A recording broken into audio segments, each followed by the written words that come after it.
I get here? Huh? Hello, everybody. Welcome back to How Did I Get Here? Now I'm going to make a quick explanation for those of you who do not know what the program is about yet. How Did I Get Here is a show where we live our best lives on the internet, come out the other side knowing more but not feeling all that much smarter. What does that mean? That does not make any sense. No, it does not. But in due time, yes, it will.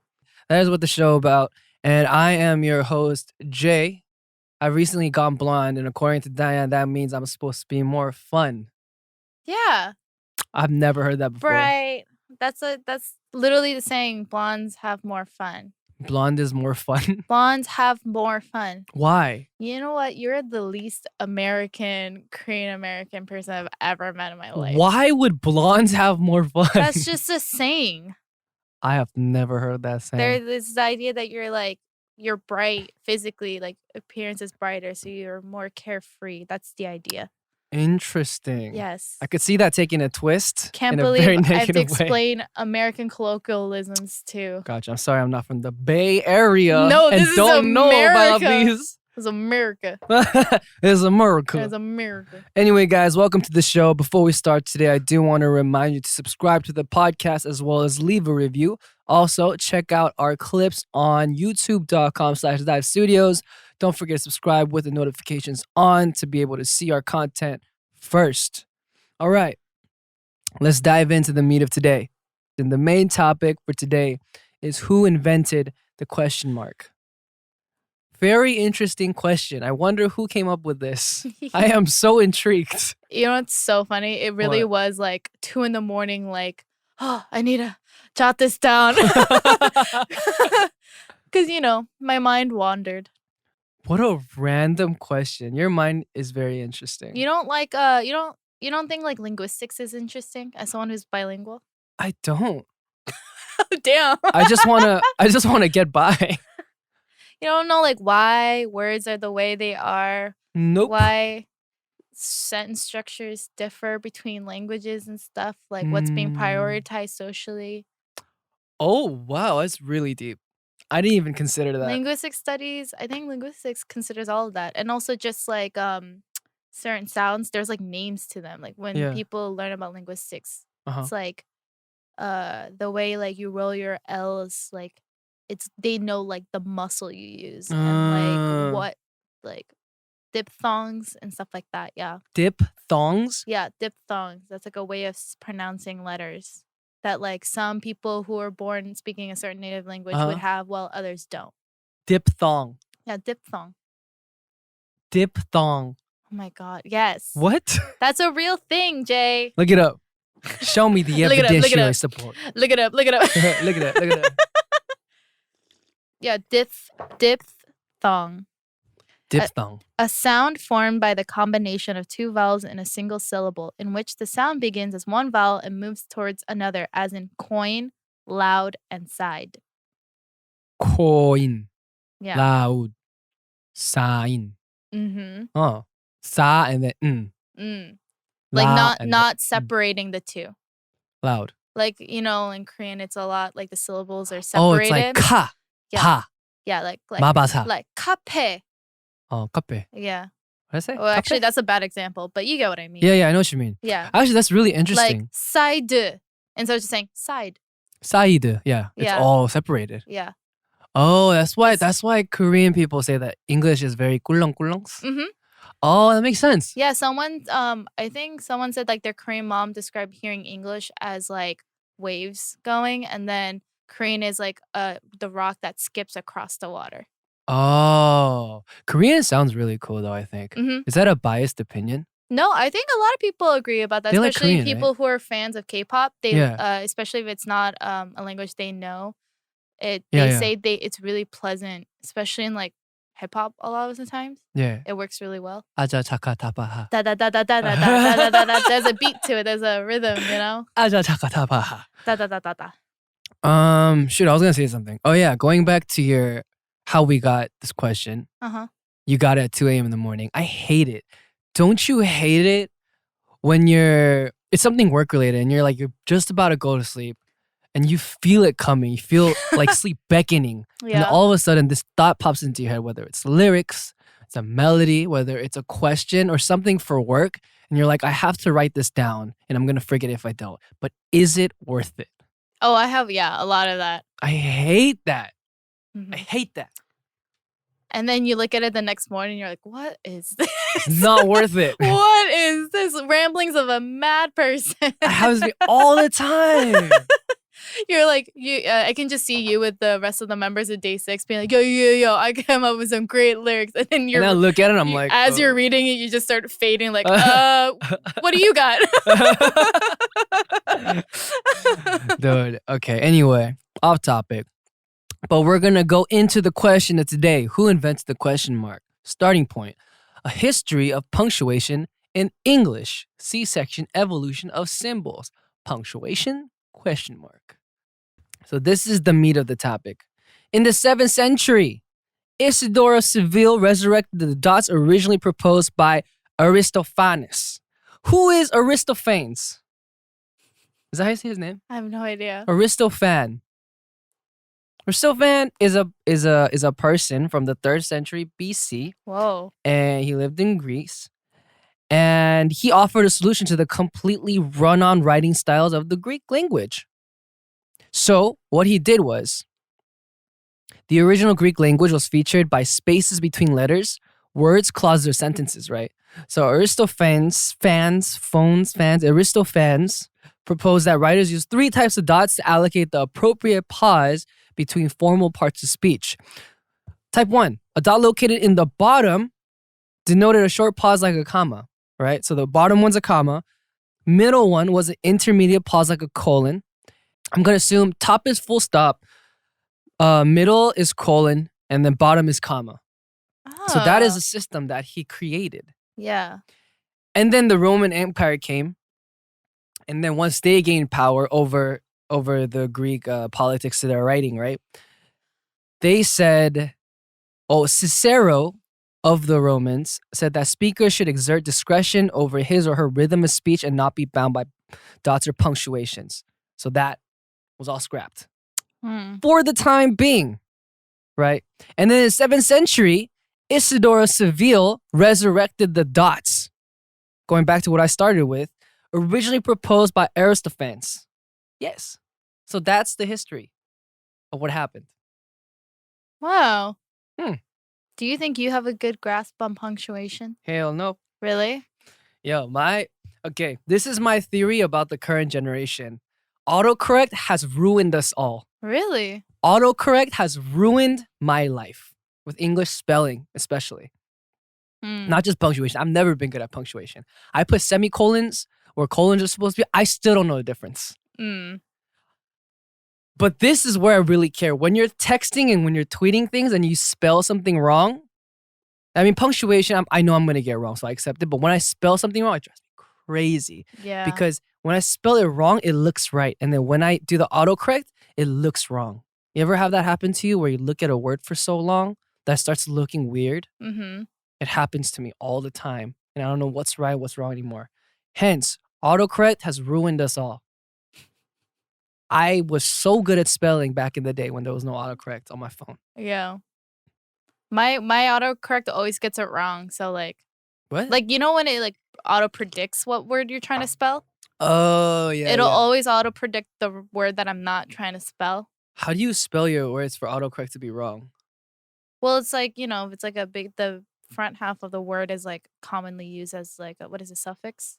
A commonly used suffix? Prefix, not suffix.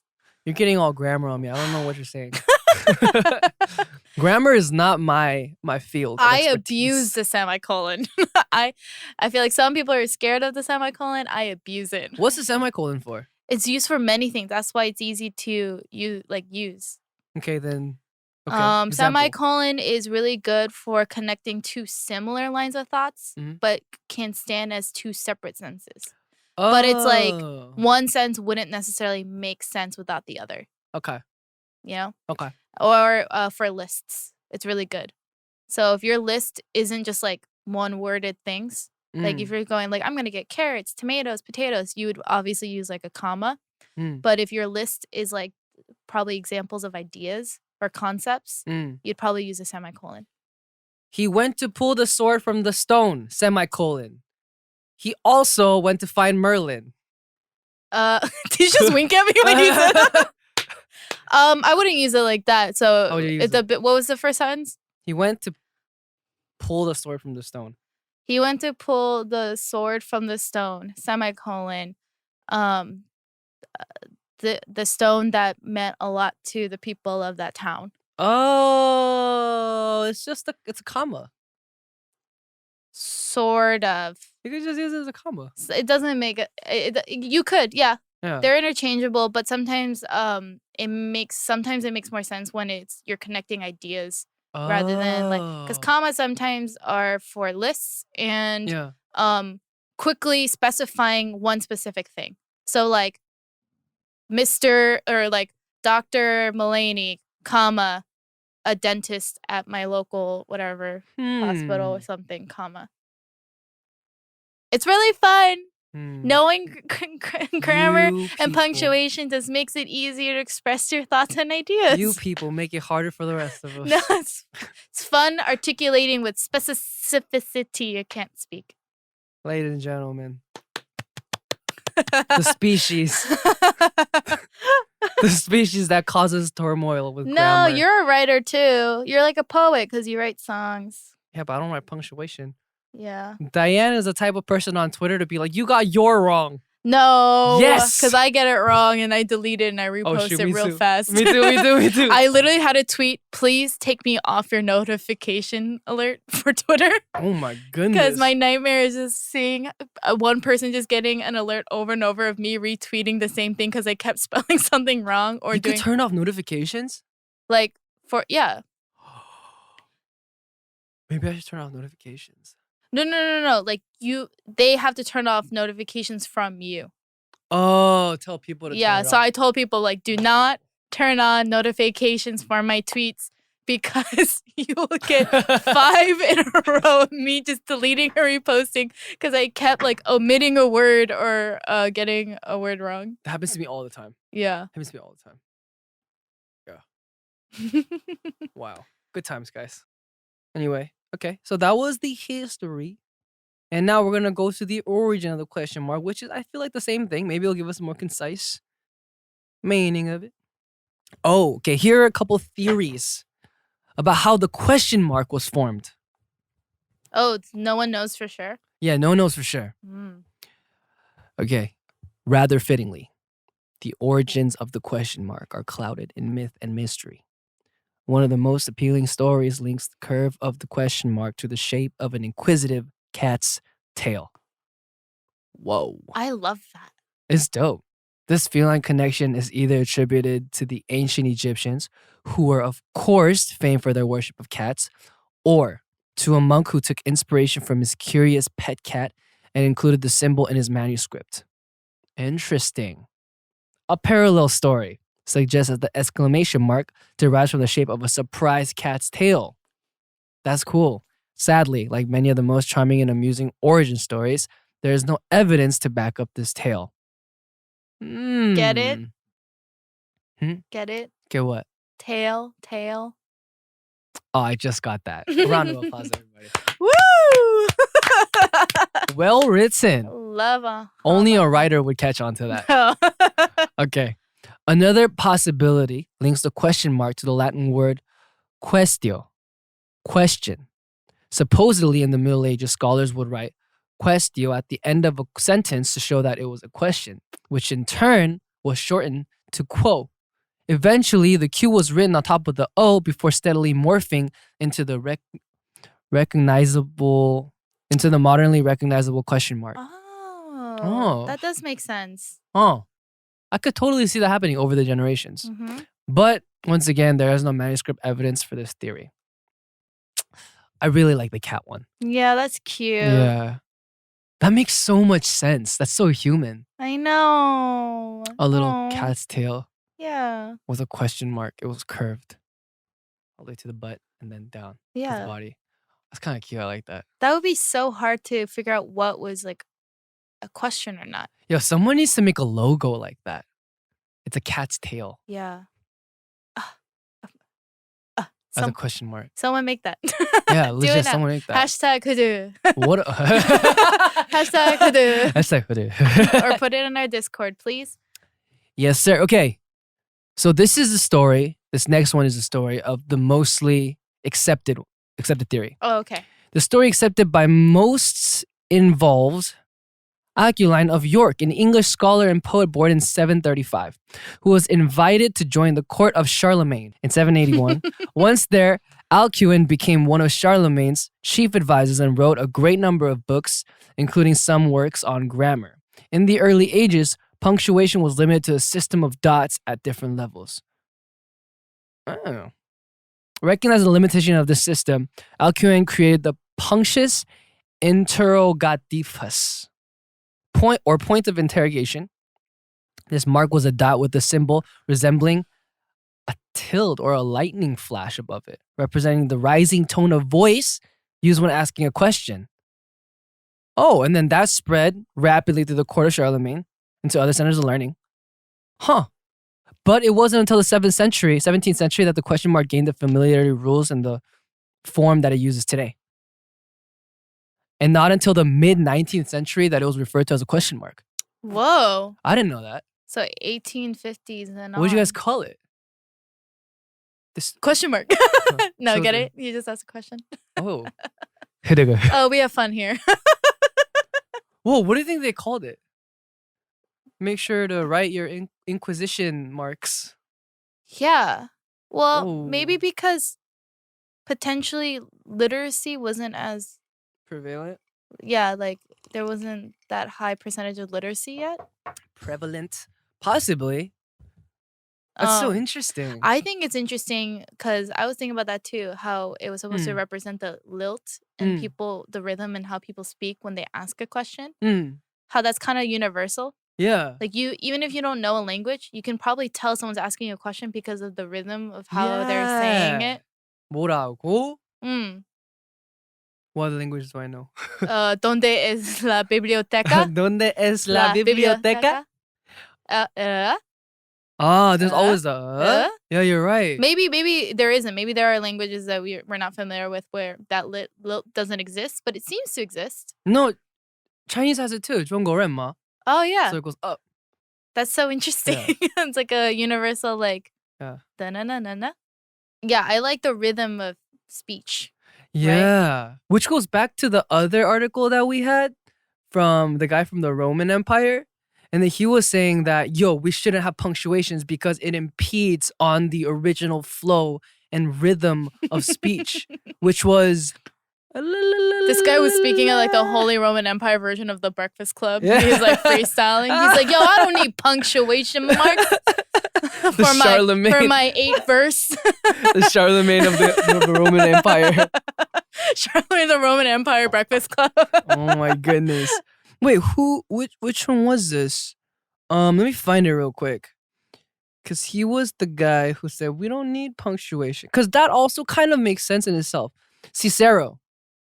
So Cicero said that speakers should exert discretion over his or her rhythm of speech. That's so interesting that they thought those things were so important back then. Yeah. Your rhythm of speech. It's how you groove, right? Mm-hmm. Wow. Yeah. Music has always been the backbone of everything, I think, in life. Yes, because like spoken poetry kind of you have spoken poetry which has a rhythm in it, not necessarily music behind it, but then you have rap, which is kind of like a spoken poetry with music as a backing rhythm. Wow. I wouldn't be surprised if in that period in age, people how people show that they are different and they are unique and individualistic by the way they dress or sometimes by the way they talk. Maybe it was by the rhythm of how they talk that they express their individuality. Yeah. Yeah. Well, that exists in writing fiction. How different characters have different ways of speaking. And if you look at Shakespeare plays, the rhythm of Shakespearean sonnets and stuff like that, there's a rhythm to it, but it's not like a musical or anything. You know Shakespeare came up with the world is your oyster? Oh, really? Did you know that? No. Isn't that wild? I thought that was a modern term. It sounds so modern. His impact, though. The power of Shakespeare. Wow. Anyway, going back. We got off topic. No, it's all on topic. It is. It is all on topic. Yeah. I'm going to jump straight to the last article today. It says the mysterious origins of punctuation. And BBC says, so this is exactly what we're talking about. Commas, semicolons, and question marks are so commonplace. It seems that they're always there. But that's not the case. Oh, okay. So this is a more in detail descriptional story of what happened and why Aristophanes was so sick and tired of the original system and decided enough is enough and created the new system. Let's go. In the 3rd century BC, in the Hellenic Egyptian city of Alexandria, a librarian named Aristophanes had enough. He was chief of staff at the city's famous library, home to hundreds of thousands of scrolls, which were all frustratingly time-consuming to read. For as long as anyone could remember, the Greeks had written their text so that their letters ran together, with no space or punctuation. They wrote that with no space or punctuation. I can totally see what the problem is here. Yeah. And without any distinction between lowercase and capitals, it was up to the reader to pick their way through this unforgiving mass of letters to discover where each word or sentence ended and next began. So that's where the whole problem came about, and then he created it. Yeah. Wow, I'd be so pissed off if I had to read something like that.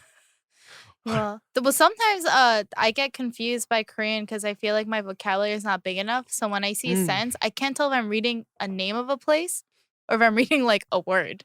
Oh, especially like the Romanized Korean, right? Yeah. Where it's like English or like other languages names that are in Korean. I had the hardest time reading that. Like, I would be sounding it out. I'm like, I've never heard of this word before. And I realize I'm saying someone's name. Like I'm Alexander. Like, Yeah. Alexandria. And I'm just like, oh, Alexandria. Yeah. Yeah. So stuff like that. I get why people were developing like stuff like capitalizing to make it cleaner to read or easy to understand.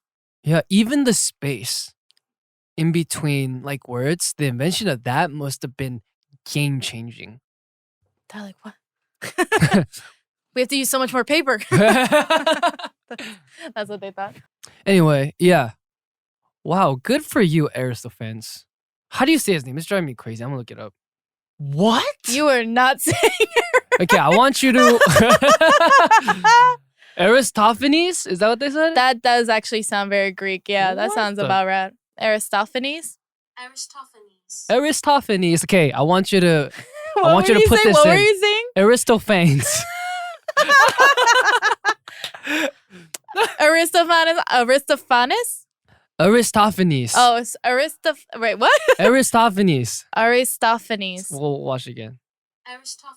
Aristophanes. Okay, I want you to put this in every time I said Aristophanes. No, ready? No. Aristophanes. Aristophanes, I'm so sorry. Stephanes? Or Stephanie. I'll do a couple different versions. Gwen Stefani? Wait, what? We forgot. I forgot it. It's so hard. It's so unlike names we know. I guess it's like Aristophanes. Aristophanes. Like Aristotle. I like Aristotle, yeah. Yeah, Aristophanes. All right, now that we have answered your questions of today of who invented the question mark, what was the question mark? We figured out and learned a lot of new things. The question mark was created because, well, first, spaces were created, and then punctuation itself was created because nothing made sense and it was all run-on sentences. Yeah. Just no spaces, so it took forever to read manuscripts. And therefore... eventually led to the question mark. The greatest benefactor of humankind, laziness. True. Created the invention of punctuation. Yeah. This week. And the first question comes from I'm the conch shell. Serious question number 101. What do you think of your name, Jay? Jay? I don't know. What do I think of my name? I have no problems with my name. I'm okay. Well, you go by Jay. I go by Jay, yeah. But it's actually Chaehyung? Yeah, in Korean. Yeah. It's Park Chaehyung, and then in English it's Jay. But you also, didn't you go by Brian? I did go by Brian Dennis Park when I was younger. Dennis. I'm a Dennis. So not Korean. Yeah. I love that name, by the way. Dennis is crazy. Dennis is awesome. That's a cool name. That's a really cool name. BDP. What? Oh, Brian Dennis Park. Got you. You know what I've been thinking about as well? If I ever have children and if I ever have a daughter, I kind of want to give her Sam. That's very Southern of you. Yeah, I kind of like it. Yeah, Southern people do that. Yeah, it's like very individualistic. Like Ryan. That's cool. Yeah. Right? Yeah. I don't know, like you may get made fun of when you're younger. No, Really? not these generations. Really? These generations, people have really interesting names. Yeah, because I knew this one girl. She was my friend in college. Or like she was an acquaintance, I guess, and her name was Drew. So I thought that was the coolest thing ever. Oh, like Drew Barrymore. It's the coolest thing. That's not, yeah. That's already been a thing about like females being named Drew. Yeah. Did you go by, like your friends in high school called you Brian? No, this was like in Argentina. Oh. Or in Canada, yeah. But in high school, you were called Jay. Jay, elementary school Jay. Middle school Jay. And in high school, Jay. Yeah, Jay, all Jay. And then Korea, I suddenly became Jaehyung all of a sudden. And I was like, no, you still go by Jay. I do, but when I first came to Korea, because I came for Kpop Star, during the first till Kpop, from Kpop Star till debut, which was about 4 or 5 years, I was called Jaehyung. So that kind of tripped me out. It was like, someone would be like, Jaehyung, and I'd be like, it wouldn't trigger in my mind that it's me, you know. What does your mom call you? Jaeya. Oh. Or Jaehyunga? I don't know if she says Jaehyunga. She calls me Jaedong a lot. Jaedong? Yeah, it's my dog's name. That's cute. All right, I hope that answers your question. Second question. At Sky for 6. Day 1 asking Jay questions. What's your own definition of success? Success is relative. I think anyone can agree. Success is whatever you define success as. Success for me, my life ambitions, my goal has always been to be respected. That's all I want. Money is secondary to me. Money would be nice to have. It'd be great because I don't have to worry about anything and I'm all about being efficient. I don't want to stress for the rest of my life. But if I were to choose between being respected and having money, I would probably choose being respected. What about you? Success? That you're always moving things along so that you're never in a place where you're feeling like you're not doing what you want to do. Interesting. So being productive is successful for you. Yeah, or just like I think people feel pressured to choose one thing, even if in the moment it makes them the happiest. And when that might stop, being afraid that like they're not allowed to stop liking something or being in love with something or like pursuing something else. So it's just kind of like just keep things moving along and feeling like you're never gonna get stuck in a place where you're feeling like out of love with something. I like that a lot. That to me, that's successful in terms of just like I've successfully navigated a life where I just kept moving things along. The ability to stay passionate is what success is for you. Yeah, I like that a lot, actually. Wow, that's a good one. That makes me kind of think. Damn, I should tweet that. No, but I guess one other thing, and this might be a little bit, it wouldn't have to do with the question, but I see a lot of my friends, or not even my friends, I see a lot of acquaintances and people who are around me becoming really comfortable. And according to that, when you want to stay lit with a passion for your work or whatever it is, something in life, when you become comfortable, I think it becomes extremely hard to stay passionate and stay fired up for something. Being comfortable is great because that means you've established a position or a place where you have been given the luxury of being able to choose to be comfortable. Yeah. But I feel like no matter what you're doing in life, whether you're 50 years old, whether you're 10 years old, whether you're 20 and just beginning your career, you should always, always, always be looking for more. Yeah. And I think wanting more gets you more. Yeah.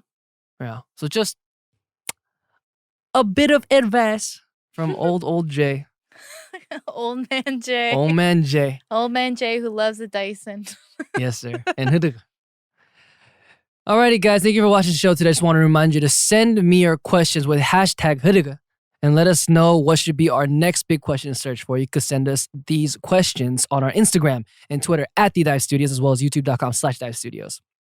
Also, if you have any specific questions for me, you can send it to me on Twitter at JAE_DAY6. Please don't forget to subscribe and review the podcast, and we will see you next time. Later. Ladies and gentlemen, did you enjoy that content? If you did, there is more. Please download the full podcast on Spotify as well as Apple Podcasts.